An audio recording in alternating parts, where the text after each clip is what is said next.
Good afternoon. This is a voice from the wilderness, Cody, Robert, Judy. It's June 21st, 2018, and it's my second day of fast, and I just had this dream that was pretty intense. I'll try to relate it to as best I can. And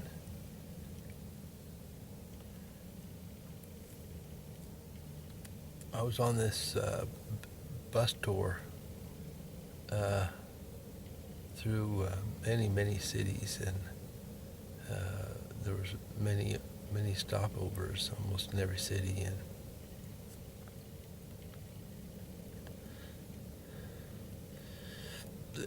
Hillary Clinton and company were on that bus tour, and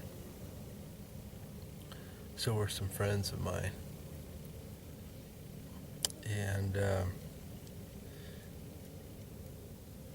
in one stop, Hillary Clinton had stolen my key to the bus tour. And you had to have that key as it made the bus tour more convenient. And I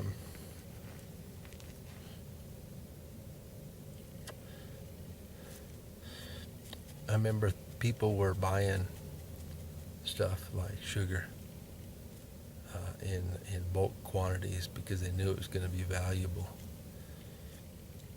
And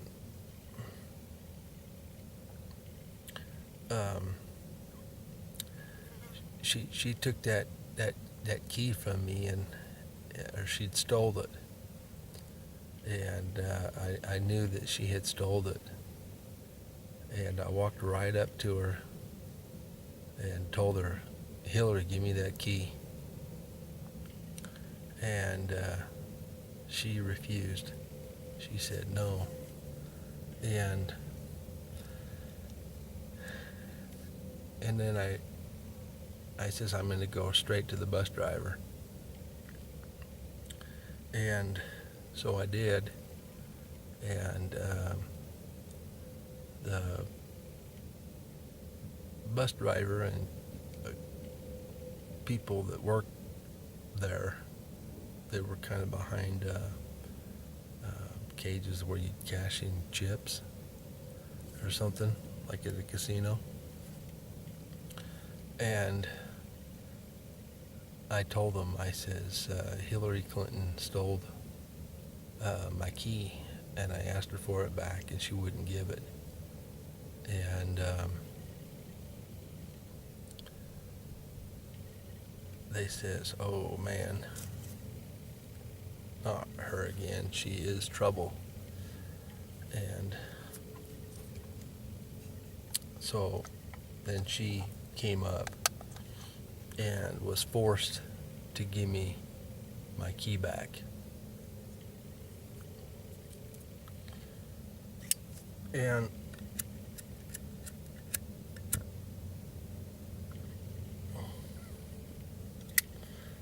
when she did,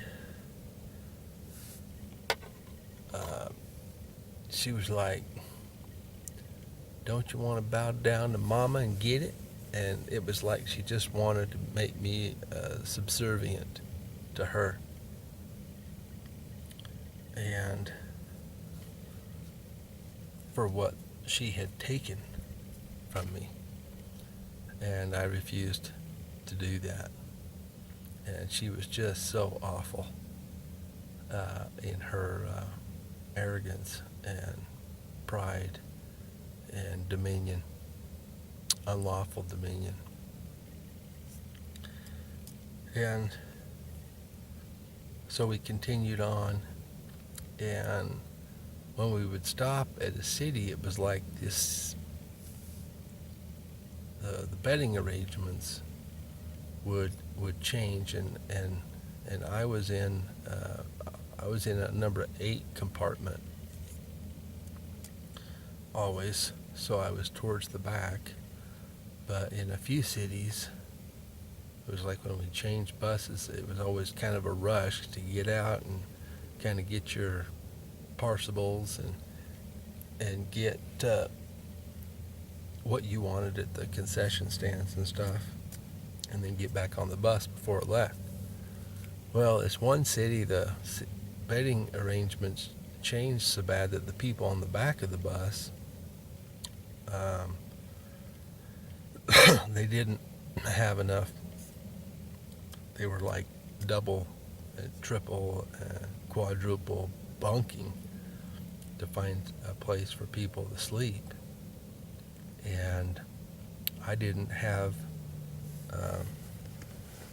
I came up on the short end. And so I, at this particular stop we were at,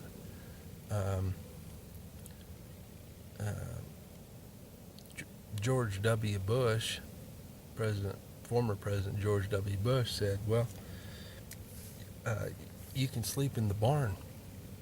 And I was like all excited because I was like, hey, give me a place in a barn and I am happy with the sweet smells of the horses and sawdust and stuff. And so we went out there, and he threw down a saddle blanket and a bed on top of that, and I was going to sleep there. And then I found out that I found out from the bus driver that I said, now, because I'm sleeping off of the bus, just make sure, I was telling George W. Bush this, just make sure that you get up and wake me up so I can get on the bus and get my stuff. Well, the bus driver, I went back and was talking to him, and he says, oh, that's the one rule you got to have. You got to have all your stuff on the bus. In other words, we can't stop. Can't make an extra stop. Once we go, we have to go. And so I pleaded with him, can't we, because I was on the bus and we were going, I said, my stuff's all right, all in that barn. And the interesting thing about it was, I was talking to George W. Bush about it, but I realized in an instant that he didn't own it. Mitt Romney owned it. Owned the property that the horse barn was on, that I was going to sleep in.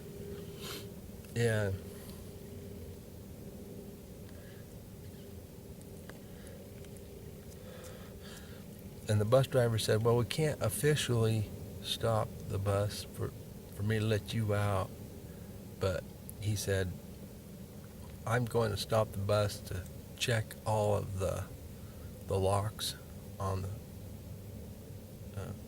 passenger wear, and when I do that, you make a run for it and go grab your stuff. And so I did. I ran back to the barn when he stopped and he was checking the locks, and I ran back as fast as I could go. And I grabbed my stuff. As I approached my stuff, George W. Bush was sitting there having a chat, and he was talking behind my back, and he was talking with Dick Cheney. And when I kind of come up on the scene, he said, he was talking about me, and he said, yeah, he's a stout one. He's a big, thick kid. And when I heard that, and he's talking about me, and so I said, yeah, and he can hit a golf ball 350, 400 yards too. And then I grabbed my stuff and ran back as fast as I could to the bus. and got on just on time, just in time.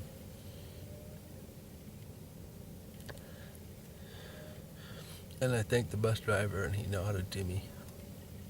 And I was going to have to sleep in the bus cab on the right-hand side of the bus driver. And then I noticed, when I looked back, there was some people that they were setting out big cushiony chairs for, like 3 in a row to take care of the back panel. But they had all tried to, they hadn't set me on one like that, so it was kind of like a evil trap to get me off the bus and get the bus to leave. And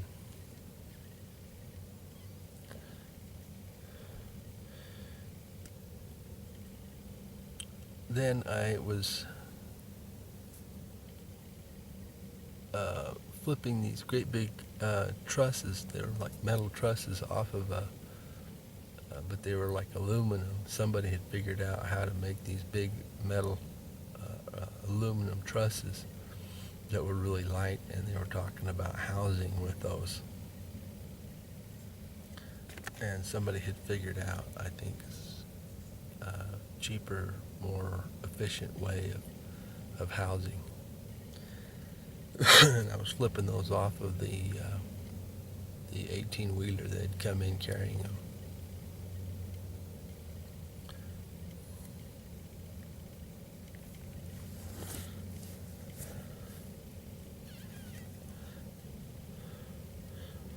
I just thought it was kind of an interesting dream because Hillary Clinton was in it, George W. Bush, Dick Cheney, and Mitt Romney.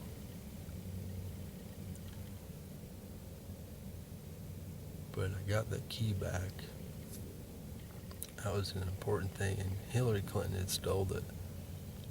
And I wonder if that had anything to do with the Democratic Party elections I was a candidate in. She just felt like she could take it, and then you just had to bow down to her, and I wouldn't do it. And another part of the dream I just remembered, I mentioned I had some friends on there. One of my best friends had found a recording, and when he got to me, he said, "Hey, I want to share this with you." And so I listened to it, and I'd heard it before, but I was really happy that he thought enough about me to share it.